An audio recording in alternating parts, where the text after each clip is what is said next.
Well, the design of the Hercules arose out of experience in the Korean War. It turned out that the aircraft being used to fly the troops and supplies in Korea weren't adequate to the needs of combat in the post-war environment. So in 1951, the American government issued a requirement for a bigger and more productive aircraft to use in that role. The first flight of the Hercules came quite quickly after the design. I think it was only about 2 years from acceptance of the specification to the first flight, which happened in August 1954. The aircraft was very successful in its trials. It worked.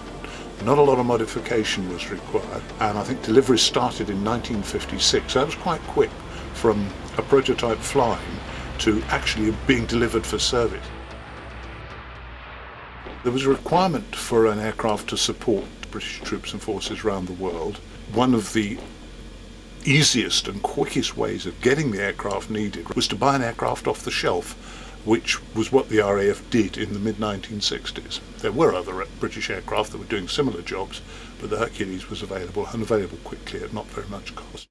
In 1965, the Royal Air Force ordered the C-130 Hercules aircraft, and 66 of them were purchased. The first aircraft arrived here on the 19th of December 1966, painted silver. There's a wonderful bit of video held by the Royal Air Force Museum of this historic event. We were appointed the UK sister company for Lockheed Martin to help introduce the airplane into RAF service. That was fairly significant. It meant we were able to undertake design work on the aircraft without prior reference to the original equipment manufacturer, in other words, Lockheed Martin. So I was fortunate I got selected to go to the States to do the conversion on the Hercules. Most of us had come off Beverleys and Hastings. So on the Beverley, for example, we were operating at 8,000 to 10,000 feet at 120, 130 knots and flying for probably a maximum 6 or 7 hours. I'm not getting very far at 130 miles an hour. You're not going to get very far even after 6 or 7 hours. Suddenly we were catapulted straight into the Hercules, and we're operating at 30,000 feet, pressurised aircraft, 300 miles an hour, so more than twice the speed, and flying for up to 12 hours and covering 3,000 miles in that time, 3,000 miles plus.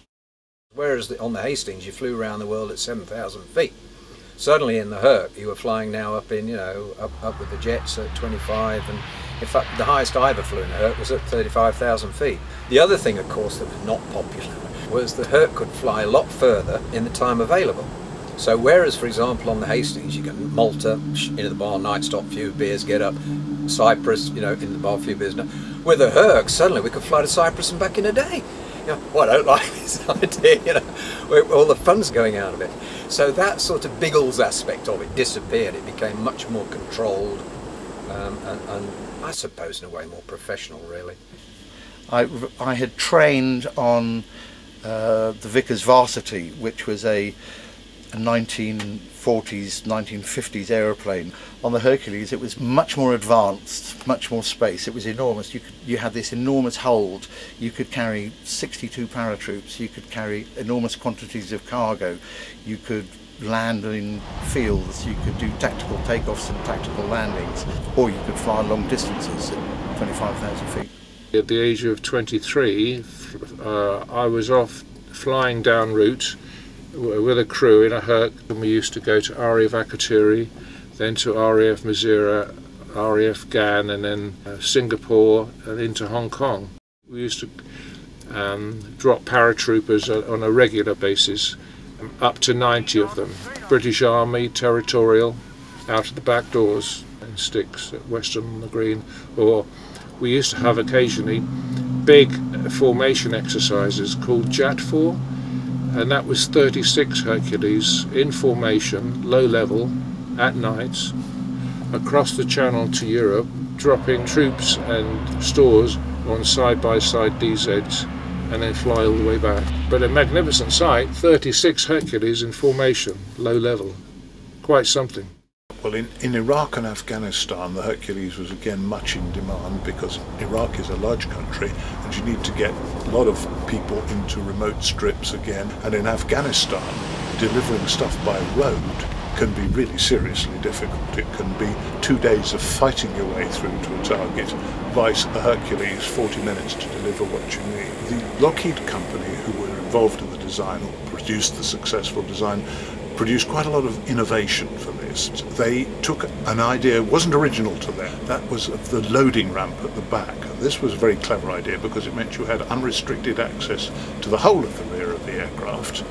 You could drive vehicles straight on. There was no loading stuff through doors on the side of the aircraft. You just put everything straight on from the back. The combination of this, the turboprop and the rear loading ramp, is almost the paradigm now for a transport aircraft. If you want something to do that sort of job, that's the aircraft shape you come up with, and I don't think anybody's improved upon it.